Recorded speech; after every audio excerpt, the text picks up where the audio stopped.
one language press does not come in another. 20 million people in 25,000 square miles, and each is inhabiting a reality of their own. I, for one, and I will confess this, I, for one, didn't know that there is an allegation that in December, in a Pradeshiya Sabha, December of last year, in a Pradeshiya Sabha in Jaffna, a naval officer pointed a gun at a Pradeshiya Sabha chairman to get that person to sign off on a land acquisition allegedly for the forces. I didn't know that. That happened in December, and I bet the vast majority of you also didn't know that. In September of last year, an organization which has got a lot of publicity, working with young people, invited me to come and talk to them about reconciliation. I started talking to them about reconciliation. I kept referring to LLRC. And I realized that they looked very blank. They didn't know what I was talking about. So I stopped. And I said, does everyone know what LLRC stands for? Embarrassed silence. So I said, let's try and find out. What do you think LLRC would stand for? And before they could say anything, I said, C is for commission, so let's take care of the C. One smart student got up and said, it all must be for language. I said, not quite, but you're getting close to the substance of what they might be talking about. They had no clue. Not a single one of them even knew what the LLRC stood for. Now, I'm not blaming you in the media entirely, but I think you too have a responsibility as far as it's concerned. I would imagine that in a country that is a functioning democracy, with a government that is so sovereignty conscious, that every opportunity that a journalist would have, print or electronic, to encounter a member of parliament from the ruling coalition or one of the various ministers of the government would ask them two questions, and ask until you get clear categorical answers. Why is it that the LLRC document has not been translated into Sinhala and Tamil? Why has it not been translated into Sinhala or Tamil? When is it going to be translated into Sinhala and Tamil? Ask them. Why? If reconciliation is so important, then, second, ask them categorically, did you give Hillary Clinton two pieces of paper with what you were going to do about the LLRC?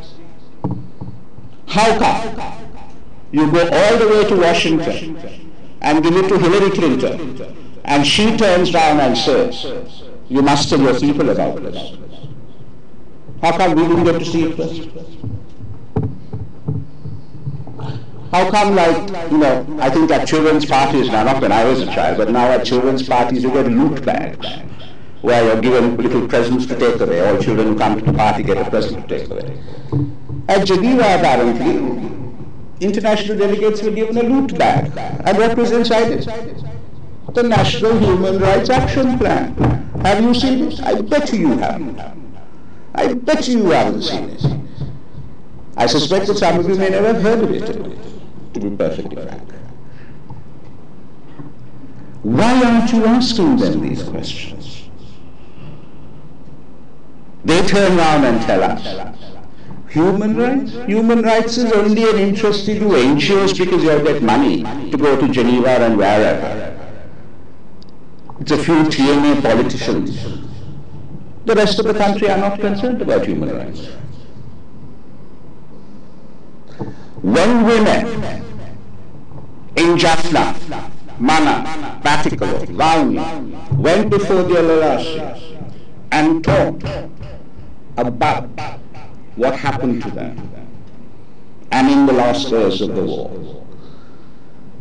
Didn't the media in this country for one moment think that if they gave headline news coverage to those testimonies, it would have been a single facilitating act of unity and reconciliation between the mothers and daughters and wives and sisters across this island? That for once, their story, the truth of what happened, would be given prominence.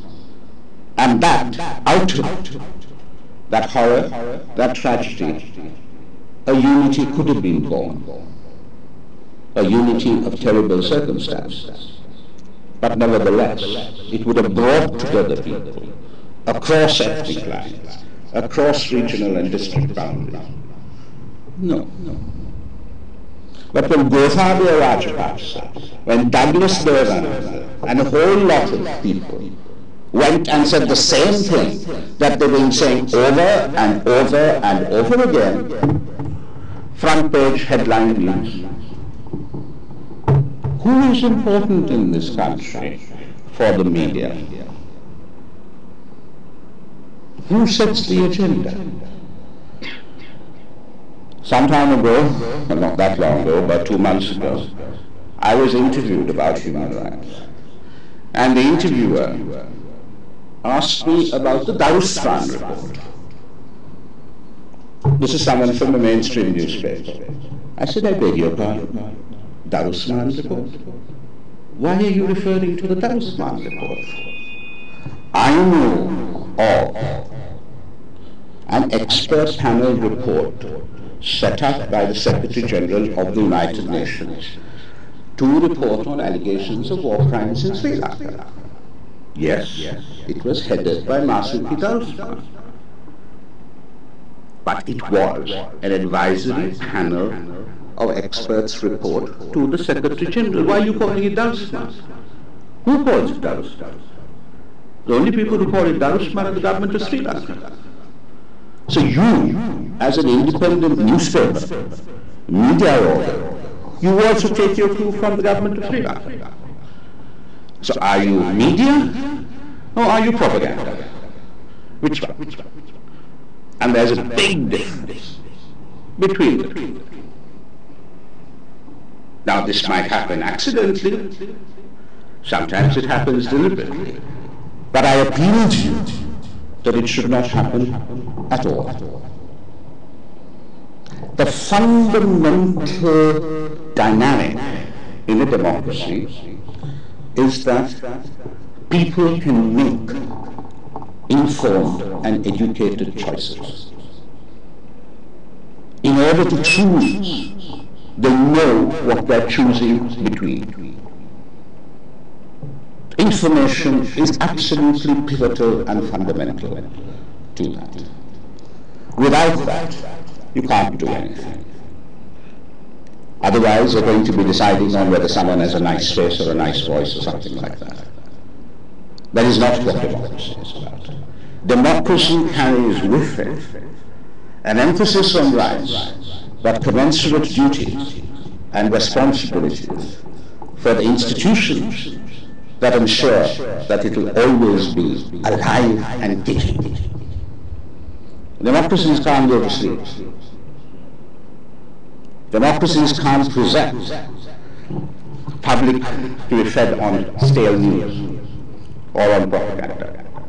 You kill it. So I want to make a proposal to you.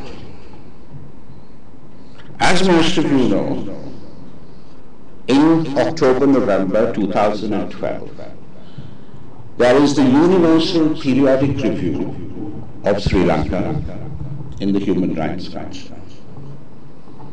This happens every 4 years for every country in the Human Rights Council. Therefore, the last time that it happened for Sri Lanka was in 2008. What happens in this review is that by lot, 3 countries are identified, referred to as a troika, which will lead the review on Sri Lanka. The 3 countries are going to be Spain, India and Benin. Now, in the course of the review, countries raise questions. They also make recommendations as to what the country under review should do in the intervening 4 years.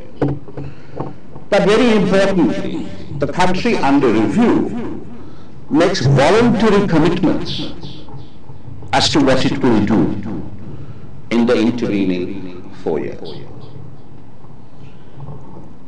Then, in March of 2013, there is a reporting ban as part of the resolution that was passed on Sri Lanka in March 2012.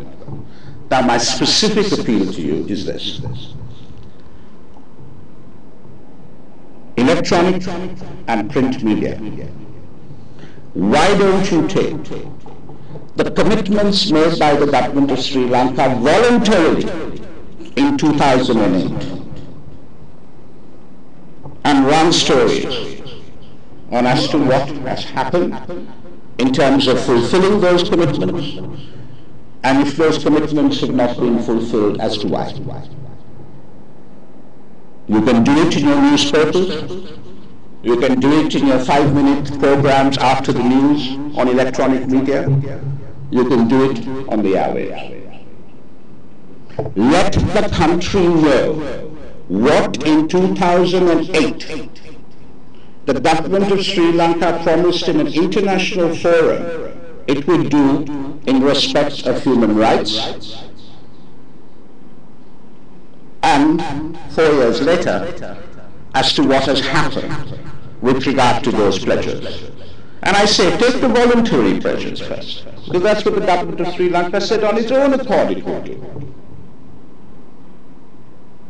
If you don't have the documents, I'm sure all of us will be very happy to give you the documents where you can see what these voluntary pledges are. Let's start there. Let's start there to get a conversation going about human rights in this country. Let's use it to open the box to find out what is happening with regard to peace, justice, reconciliation, accountability, a political settlement, and governance. Let's start there.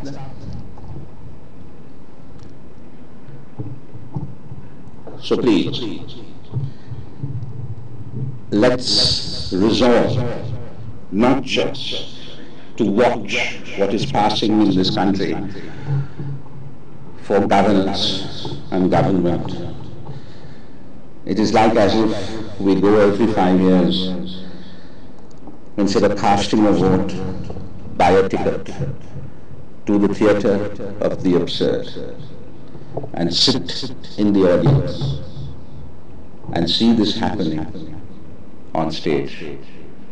We talk amongst ourselves in terms of how the play could have been better and which actors were good or bad, and then go back and do nothing about it.